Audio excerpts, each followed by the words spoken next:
Hola, hola a todos, bienvenidos a un nuevo capítulo de Banqueteando con los Politólogos, en esta edición de Vota Libre 2025 por las elecciones del Poder Judicial. Y pues bueno, me presento, yo soy Ali Lemus, estudiante de Ciencias Políticas y Administración Pública, me acompaña mi compañero. Mi nombre es Juan Pablo Silva Aguilar, estudiante de la licenciatura en Derecho.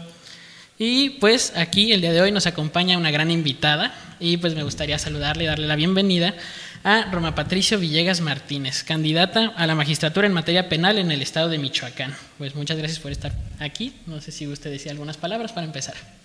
Muchísimas gracias. Agradezco a la Nova que me haya invitado a esta entrevista. De igual forma a ustedes que en apoyo a la Nova también me vayan a hacer la entrevista. Me presento. Mi nombre es Roma Patricia Villegas Martínez. Soy egresada de la Universidad Michoacana de San Nicolás de Hidalgo por la Facultad de Derecho y estoy contendiendo efectivamente para magistratura en materia penal por el estado de Michoacán. Para ir empezando, tal vez hay que empezar con unas preguntitas sencillitas para ir rompiendo el hielo, para que nos vayamos aquí acostumbrando. Pues para empezar, ¿qué quería hacer de niña? Al principio yo quería ser como contadora, ¿no? Porque mi papá llevaba algunos asuntos y él tenía una contadora. Y pues yo decía, bueno, yo quiero ser contadora para yo llevarle los asuntos a mi papá. Pero posteriormente, yo como soy originaria de un pueblo, de Guajumbaro, Michoacán, es un sector muy vulnerable, donde en realidad no hay justicia, no hay vigilancia, no hay seguridad. No hay nada que se encargue de la seguridad del pueblo.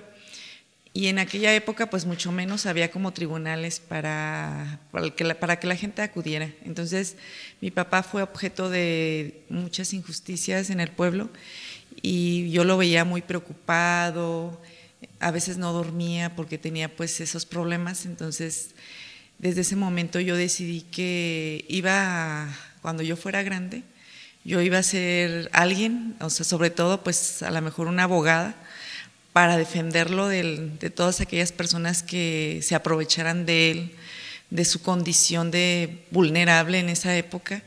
Entonces esa fue mi mayor motivación para yo incursionar a la Facultad de Derecho de la Universidad Michoacana de San Nicolás de Hidalgo. Entiendo, y por lo que nos platica, pues es algo que desgraciadamente afecta, pues yo creo que a gran parte del país. Entiendo que usted siempre quiso estudiar Derecho o alguna ocasión le pasó por la mente, no sé, otra cosa. Pues estudiamos lo mismo y quisiera saber pues su opinión de que si siempre fue derecho como en mi caso, o otra cosa que a usted le haya gustado. No, ya fue encaminado a eso. De hecho, yo como que me fijé una meta, un objetivo, de que no iba a desviar mi atención a ninguna otra parte que no fuera a estudiar Derecho, inclusive como que a lo mejor tener novio, o sea, como que decía, no, eso no es para mí, y hasta que yo logre mi objetivo, pues ya a lo mejor podría yo tener una relación de pareja, pero en ese momento era mi mayor objetivo. Obviamente delante de mí pues iba mi hermana también, que también ella pues estudió Derecho. Ella también era como mi ejemplo a seguir y detrás de ella iba yo, y pues para alcanzar también lo que ella ya estaba alcanzando. Se llama América Villegas Martínez, es pues casi mi ejemplo a seguir después de mi papá. Ella en todo momento me estuvo protegiendo, me estuvo ayudando, me estuvo impulsando, siempre estaba ahí para mí. Fue un soporte muy, muy grande, además digo de mi papá y de mi mamá. Ella siempre ha estado a mi lado y sigue estando a mi lado. No, pues está muy bien, entiendo. Precisamente yo también por eso me gustó mucho esta materia de Derecho desde que estaba en prepa, que empezaron a darme la materia, a impartírmela, pues como buscar ir tapando como esos huecos que a lo mejor en la justicia están mal o que no están hasta cierto punto tapados, y que creo que pues a lo mejor si no lo logramos tratamos de dar o de dejar algo para los que siguen y poder tratar de que sea lo mejor para todos nosotros, que al final pues somos nosotros los que vivimos aquí en nuestro país. Ya entrando un poquito más como en detalle de su formación, de su trayectoria, de su candidatura, como en qué se especifica o como en qué, cuál es como su rama, su parte en donde usted más se mueve, donde más se maneja. Mi rama es materia penal. Yo desde que empecé a trabajar, mi primer nombramiento, y desde antes, en realidad estuve en las agencias del Ministerio Público, posteriormente en un juzgado penal, y a partir de ahí en el juzgado tercero penal, yo empecé a proyectar resoluciones en materia penal, y he tenido distintos cargos, actuaria, notificadora, secretaría de acuerdos, pero siempre con la misma función de secretaría proyectista. A lo mejor mucha gente ignora qué es una secretaría proyectista. Una secretaría proyectista, por ejemplo, de primera instancia, es quien revisa, en aquel entonces era el sistema tradicional, cuando yo ingresé al juzgado tercero de lo penal. Entonces, y nosotros revisábamos todas las pruebas que se desahogaran ante el juez, tanto por parte del Ministerio Público como la parte contendiente, que en este caso era la persona que era acusada en aquel momento. Entonces nosotros revisábamos todo lo que estaba en el expediente, y una vez que revisábamos todo eso, pues ya nos formamos como una convicción de en qué sentido iba a ser la sentencia, ya fuera condenatoria o absolutoria. Y ya a partir de eso, pues valorábamos la prueba, hacíamos un análisis de toda la prueba, la valorábamos, y entonces sí emitíamos nuestros razonamientos del por qué aquella persona iba a ser inocente o era culpable. Además, pues obviamente la pena, si era condenatoria la sentencia, pues la pena que se le iba a imponer a la persona, una condena de la reparación del daño, si había pruebas, o una absolución si no había. Entonces ya finalmente pues se emitía una sentencia. Obviamente pues yo no la firmaba, y siempre pues tenía un responsable, en ese entonces era el juez. Ahora en segunda instancia pues también con ese mismo sistema tradicional pues se hacía también un análisis, pero ahora me voy a enfocar por ejemplo lo que es el sistema que ahora nos ocupa, el sistema penal acusatorio y oral. El sistema acusatorio, en este caso para el magistrado en segunda instancia, ¿qué es lo que analiza? Bueno, él analiza distintas situaciones. Por ejemplo, cuando una persona es detenida en flagrancia de un delito o en caso urgente, esa persona es puesta a disposición, por ejemplo, del juez de control. Entonces el juez analiza si es legal o ilegal esa detención, si estuvo pues apegada a la legalidad. Y si la persona, y si dice sí estuvo apegada a la legalidad y la ratifica, si la persona no está de acuerdo, entonces apela. Al principio no había apelación en contra de la legalidad pues de la detención, de que se calificara de legal. El año pasado fue que se agregó en las apelaciones en contra del juez de control. Entonces, esa es una de las atribuciones. Otra de las atribuciones, por ejemplo, es que además del magistrado de revisar que está apegada a la legalidad de esa detención, el magistrado también revisa lo que viene siendo un auto de vinculación a proceso. Y para ello, ese auto de vinculación a proceso debe de cumplir ciertos requisitos que establece la Constitución y el Código Nacional de Procedimientos Penales. Por ejemplo, primero, ¿qué es lo que revisa? Que el juez haya tomado en consideración que el Ministerio Público haya formulado la imputación a una persona. ¿Esto qué implica? Que le haya dado a conocer un hecho que le atribuye, que ese hecho obviamente sea subsumible a la ley, a algún delito. Entonces se le llama hecho, pero en sí no se le llama, en este momento todavía no estamos para analizar un tipo penal, sino un hecho fáctico, que es subsumible a algún delito, digamos por ejemplo robo. Entonces él el Ministerio Público le tiene que dar a conocer a esta persona en presencia del juez ese hecho que se le atribuye y que ese hecho pues es subsumible al delito de robo. Además de que le da a conocer ese hecho, también tiene que darle a conocer todo lo que hay en la carpeta de investigación, como denuncia, entrevistas, algunos peritajes, todo lo que se haya recabado dentro de la carpeta de investigación, que se haya glosado ahí. ¿Por qué?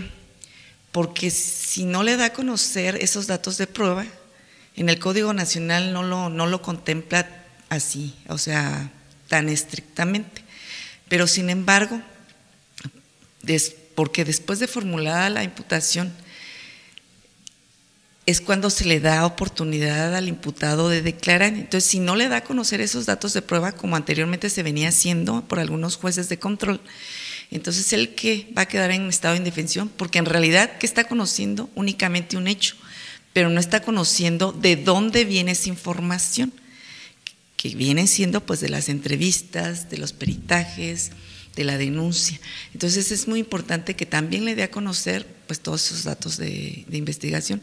También es importante que el juez le dé a conocer cuándo le puede resolver su situación jurídica, los tiempos con los que cuenta, ya sea dentro de 74 horas o dentro de 144 horas, para el que él en ese tiempo, el imputado, tenga oportunidad de recabar también sus datos de investigación, así como lo tuvo la víctima o el Ministerio Público en su oportunidad. Él también tiene ese derecho. Tiene derecho también a recabar medios de prueba, que es distinto a los datos de prueba. ¿Cuál es la distinción entre un dato de prueba y un medio de prueba? El dato de prueba se recaba nada más, por ejemplo, en este caso, por la defensa. Él mismo recaba las entrevistas y recaba algunos otros datos de prueba. Y el medio de prueba se desahoga ante el juez dentro de la duplicidad, si es que pide la duplicidad. Entonces ahí pues ya se desahogan los que digamos eran datos, ahora se convierten en medios de prueba, porque ya ahí ya se observan los principios que contempla la Constitución, que viene siendo el de inmediatez, contradicción y todos los principios que son los ángulos, la piedra angular para el desahogo de las audiencias ante el juez, ya sea de control o el juez de enjuiciamiento. Entonces, alguna de todas esas partes el magistrado la revisa, por ejemplo. Entonces, él revisa todo eso que se haya desahogado conforme a la ley, conforme a la legalidad.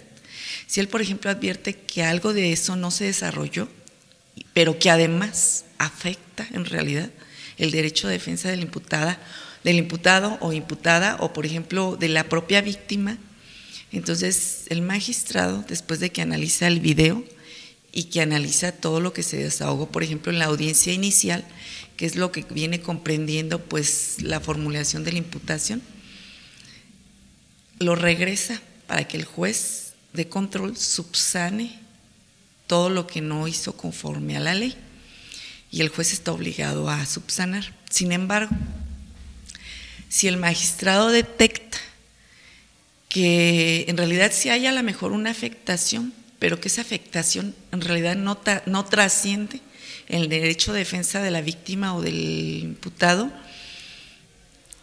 pero que además, por ejemplo, de fondo, él advierte que es inocente, por ejemplo, el imputado. Entonces, él resuelve de fondo. O sea, ya no se lo regresa al juez para que subsane todo eso que no llevó a cabo, sino que él de fondo decreta un auto de no vinculación en caso de que el auto haya sido de vinculación y que apele la parte imputada. Caso contrario, si se dicta un auto de no vinculación y el juez detecta que hay datos suficientes para un dictado de auto de vinculación, el magistrado dicta el auto de vinculación. Entonces es una parte de lo que hace un magistrado en segunda instancia, entre otras muchas atribuciones. Entonces su labor pues es de suma importancia porque tratan de asegurar que se lleve de una manera adecuada el proceso penal en este caso. Sí, la verdad que la labor del magistrado al igual que la del juez, pues en primera instancia, la labor del magistrado es muy bonita para mí. Bueno, yo así la veo, porque en realidad pues te adentras no solamente a las leyes, sino también a las historias, a lo que se lleva ahí a cabo, en la jurisprudencia, exploras otras ramas que están relacionadas pues con el campo del derecho penal. Y bueno, yo creo que no tiene como límite, porque a veces puedes explorar el derecho familiar, el derecho civil, la psicología, entre otras muchas más. O sea, sí tiene que ver mucho pues la materia penal con otras ramas para resolver como pues en cuanto magistrado. Entonces, el magistrado de hecho tiene que velar por los derechos fundamentales de las partes, siempre a favor de las partes. En este sistema acusatorio, por ejemplo, se dice que cuando apelan las partes, nos debemos de ceñir a los agravios. Sin embargo, si en los agravios, por ejemplo, la defensa de la víctima o la defensa del imputado no hacen valer alguna circunstancia esencial, el magistrado tiene la obligación de hacerlo de oficio cuando detecta alguna vulneración y tiene que plasmarla en su resolución. Inclusive, si él no detecta alguna vulneración, tampoco está obligado, pero sí tiene que decir en su resolución que analizó todos los datos de prueba, que analizó la audiencia, que analizó todo lo que conlleva una audiencia inicial o una audiencia, por ejemplo, intermedia o una audiencia de juicio oral, que ya son otras etapas distintas a las que yo hablé. Sí, es que algunas personas que quizás no están en el ámbito de derecho pensarían que su labor es leerlo y dejarlo ahí y todo está bien, ¿no? Uh-huh. Y al contrario, ahorita por lo que me platica, pues es una gran responsabilidad para los derechos de ambas partes. Por otro lado, también algo que siempre me gusta preguntar a los que llevan esta materia penal, y que es algo que siempre se nos menciona en la carrera desde el segundo cuatri a mí me han mencionado, porque a mí la materia penal es la que a mí me gusta, y a mí siempre se me menciona que es algo muy peligroso, que no me meten eso, incluso desde prácticas que yo les digo, no, pues yo quiero practicar en lo penal, me dicen, no, pues que el ambiente no es favorable o que no te va a gustar. O sea, siempre es como, pues no sé hasta qué punto la materia más mal vista, por así decirlo. Como peligrosa. Peligrosa. Entonces quisiera como su opinión de esto a través de sus experiencias, lo que ha vivido. Para mí, pues también, que es lo que yo quisiera. Pues mira, te voy a decir, yo a estas alturas, obviamente yo ya te voy a dar mi opinión, pero basada en mi experiencia durante 30 años, ya casi 3 décadas, 30 años. En realidad, durante todos esos 30 años, pues yo estaba empapada en materia penal, pero aparte eso me ha permitido conocer distintas historias, no todas son iguales, distintas historias donde están involucradas partes, niños, niñas, adolescentes, adultos, mujeres, entonces de todo el entorno. Pero aparte de todo eso que he conocido, eso me ha dado muchísimo aprendizaje, obviamente, pero también, pues a la par yo he estado como realizando cursos, foros, talleres.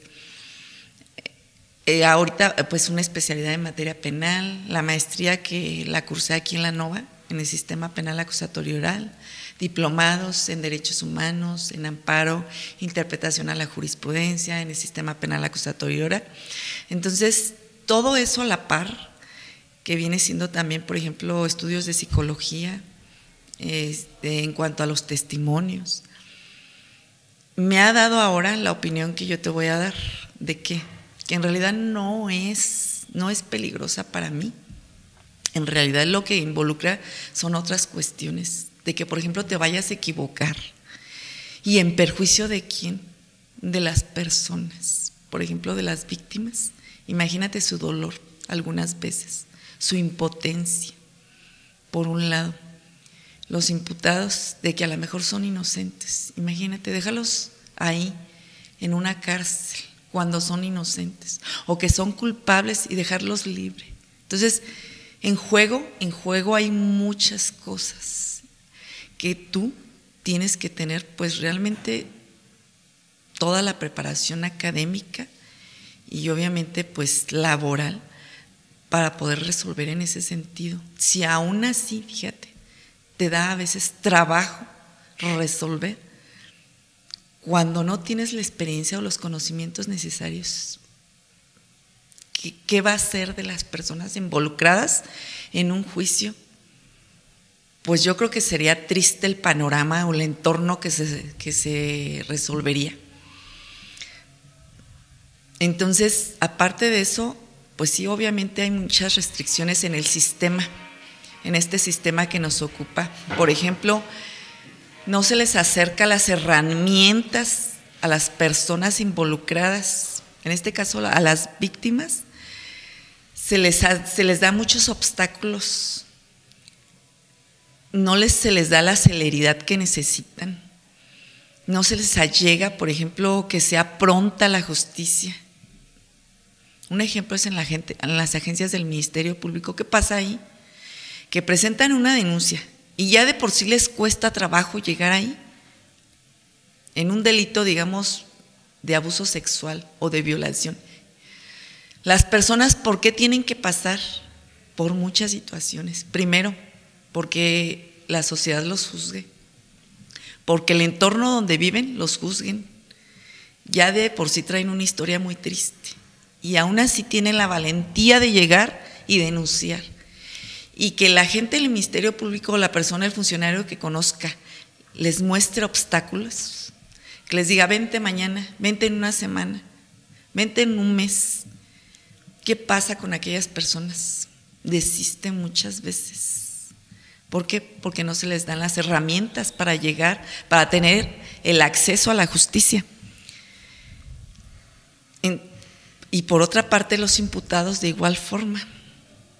Pues se venía haciendo una práctica durante muchos años, una práctica indebida, que era torturarlos, violentarles sus derechos, hacerlos sentir como que no valían nada. Una parte, y otra parte, pues la sociedad los criminaliza también, los juzga, sin saber esas personas qué llevan ahí atrás. Si tuvieron educación, si no tuvieron educación, si tuvieron una familia, si no tuvieron una familia. O sea, ellos ignoran cómo creció aquella persona. Entonces, de entrada no hay que juzgarlos con una apariencia. Eso es lo que menos debe de existir en una justicia. La apariencia sin conocer el contexto de los hechos de cada persona. Entonces, de verdad, la justicia en materia penal tiene un entorno muy amplio, tiene muchas bondades, pero esas bondades a veces no se aplican. Entonces, te digo, no es peligrosa para mí. ¿Por qué? Porque nosotros, por ejemplo, pues tenemos muy poco contacto con las personas, pues es a través de las audiencias que vemos por videoconferencia. A lo mejor en las audiencias que piden en segunda instancia, y que es muy importante que las pidan, porque muchos no los piden, ahí los puedes conocer una parte, pero realmente no es tan peligroso. Y el juez tampoco, porque pues finalmente el juez en una audiencia, pues ahí hay vigilancia. Ahí los están pues cuidando, por ejemplo, en este caso a las personas imputadas. Y les dan protección. Entonces, en realidad no lo veo peligroso para mí. Qué importante que mencione que lo penal no todo va con la violencia, sino también con los ámbitos psicológicos y más allá de las personas. Todos esos temas de una cosa, de una materia, de otra. Bueno, ya justamente hablando de estos temas de que ha habido como se le podrían llamar fallas, o que hay estos detallitos en estos sistemas, pues podríamos pasar ya a la parte de usted qué propuestas traería para poder modificar esto, o para poder mejorar estas situaciones, para que justamente se deje de tener estas situaciones donde es una persona que ya está como objetivizada, que tiene tal y tal, y no se ve por los hechos, sino por quién es la persona, o que no se le atiende por la situación que pasó. Entonces, ¿cuáles son las propuestas que usted tendría? Mis propuestas para que se elija una persona por parte de la población es que elijan a una persona que tenga la experiencia necesaria para resolver, en este caso en materia penal, que es mi campo, pero además que esté preparada académicamente, que tenga todos los estudios necesarios que la materia requiere, porque solo así se va a hablar de una justicia de calidad, ¿verdad? Otra de mis propuestas, por ejemplo, es que el pueblo se interese más en sus jueces o en sus magistrados, porque muchas veces como población no nos interesa conocer a quién vamos a elegir. Tendremos que conocerlos. Ciertamente no se les está llegando a muchas de las personas la información necesaria para que los conozcan. ¿Por qué? Porque en sectores vulnerables ni siquiera hay electricidad o no hay internet, o por ejemplo no hay medios de comunicación, y en los que lo hay, pues nada más es a los que se meten a las redes sociales, porque ustedes están de acuerdo que nuestra candidatura se promociona mayormente por las redes sociales, y la mayoría de la gente que va a votar, ¿de qué edad estamos hablando? De una edad de a lo mejor de, no sé, 20 años para arriba, 25 años, y mucha de esa gente trabaja o tiene doble rol, se encarga de sus hogares y además trabaja, y a veces no tiene tiempo de meterse a las redes sociales. Y otra forma es los volantes, pero lo que yo he percibido en mi experiencia, me ha tocado andar por muchas calles y por muchos lugares, y la gente, si tú les entregas un volante, ¿qué le va a decir a la gente? Un volante no le va a decir nada a la gente. Tú te tienes que dar a conocer. Y si te estás dando a conocer, ¿cuánto te va a llevar entregar a un solo volante? Y además, enseñarle a votar, porque no saben tampoco votar. Entonces, ¿cuánto vas a avanzar? Tu avance no va a ser significativo. Entonces, yo creo que aquí el gobierno, además del IEM, no sé si es a través de ellos, pero buena parte sí, pero además el gobierno debe de allegarle las herramientas para que ellos conozcan al candidato, porque además la gente me ha dicho, nos hemos tratado de meter al IEM y hay muchas trabas, sí, no podemos registrarnos. No sí me ha pasado, no sabes cuál es tu distrito, las páginas no funcionan. Hay mucho sesgo de información, no se sabe de cuándo es un documento, de cuándo es otro. Luego es muy difícil justamente saber, por ejemplo, en la página que maneja el INE, que es el Conócelos, son muchos, no se sabe cuál es cuál, no se sabe dónde es, y es un relajo total, feísimo. Los mapas justamente luego son como muy difíciles de leer, es que en qué distrito estoy, dónde va a ser mi casilla, cuántas boletas van a ser. Entonces, justamente existen pues toda esta parte de estos problemas. Sí, incluso hace poquito vinieron a exponernos los del IEM, sí, de la forma en la que vayamos a votar y tal, y todos veían la cara de la mayoría y todo, o sea, como de que, o sea, quedabas igual, o sea, por más que te lo exponían, es muy complicado. Y si para nosotros, en el caso de Derecho y en el caso de Ali, Ciencias Políticas, estamos estudiando, imagínense los que no están estudiando, no están tan enfocados, qué tan complicado va a ser. Justamente. Inclusive ustedes a lo mejor comprenden algo o todo, porque pues de alguna forma están estudiando, no sé, Derecho, pero imagínense las personas que no tienen ni idea qué es Derecho o qué implica esa carrera. Se sienten vulnerables, se sienten desprotegidas, se sienten tristes ante este sistema. Ellos dicen que en realidad nada va a cambiar, todo va a seguir siendo igual. Yo lo que propongo, ojalá, porque esto ya está a la vuelta de la esquina, ¿verdad? Las votaciones. Sí.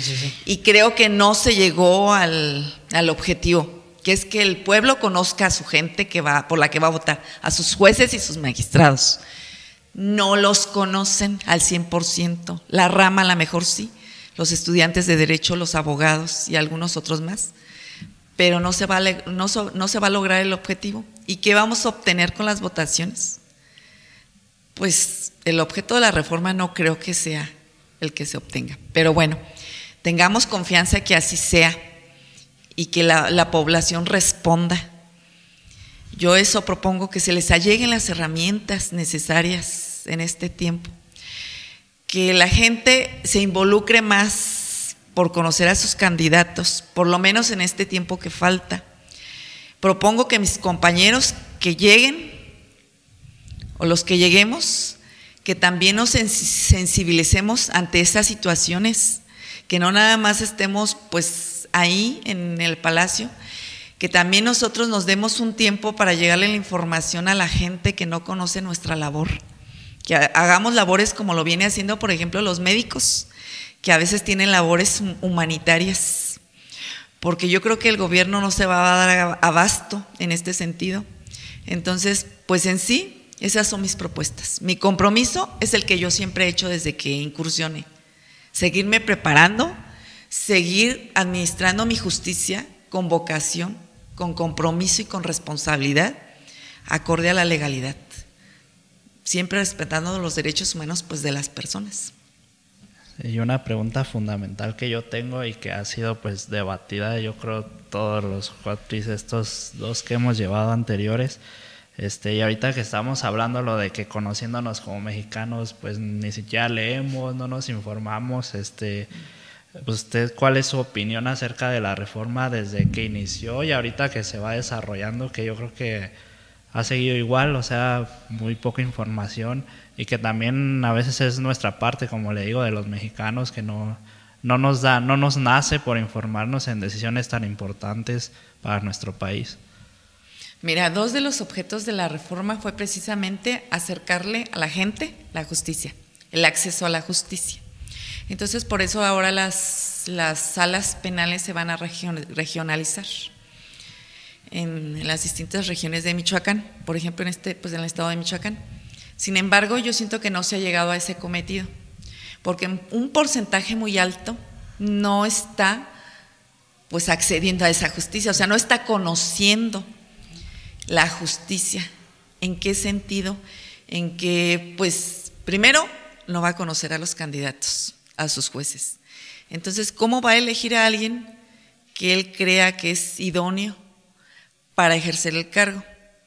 No sé si ya, por ejemplo, en funciones pudiera cumplirse parte de ese cometido, que es a acceder a la justicia, hacerle cercana, ¿no?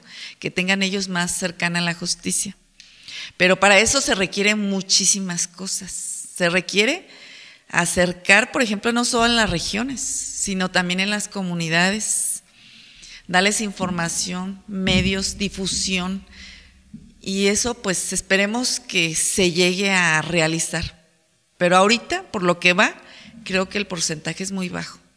La importancia que se le ha dado, yo siento que es muy bajo, al menos en lo personal, en círculo cercano y a gente de derecho que pregunto, no, pues cuál es su opinión, o que si va a votar. Gran parte me ha dicho, pues no voy a votar, o pues ya lo que sea, o sea, como que dejándolo a la deriva, a lo que vaya a pasar, ¿no?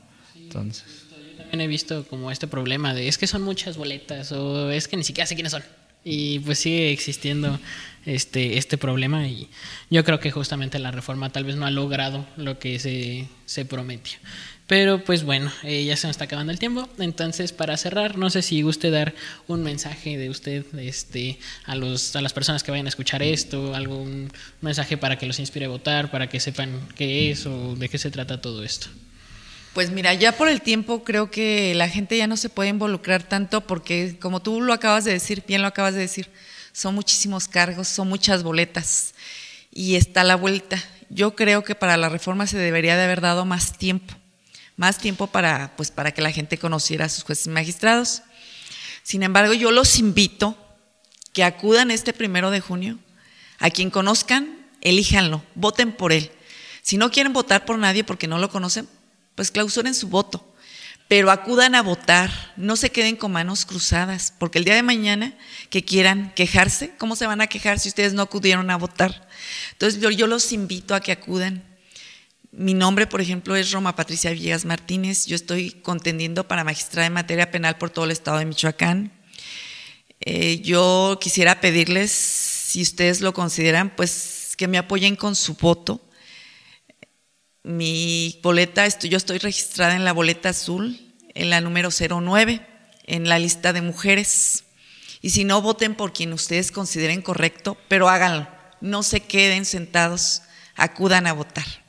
Muchísimas gracias. Gracias a los que nos están escuchando ahí en casita. Justamente salgan, voten. Si no quieren hacerlo, anúlenlo, pero háganlo, porque es un medio de tener voz, de tener voto, de tener participación en nuestro país. ¿Algo más que gustes agregar, Juan Pablo? No, pues un placer tenerla por aquí. Como yo le fui mencionando, siempre he querido lo penal y escucharla, pues me hace reflexionar también ciertas cosas. Y pues nada, esperando de igual manera que salgan a ejercer su voto, porque pues después las quejas ahí están y ya no se puede hacer nada, ¿no? Ya cuando nos preocupa algo, ahí estamos y ya no se puede hacer nada. Pero muchas gracias por estar aquí y por esta plática. Muchísimas gracias a ustedes que me brindaron esa oportunidad. Muchísimas gracias a la Nova España, que me dio también este espacio. La verdad que una gran escuela. Estoy yo muy satisfecha. Cuando estuve aquí fue lo mejor. Y gracias también al que nos está grabando y a los que nos están escuchando. Muchísimas gracias a todos. Que tengan bonito día. Nos vemos, bye bye.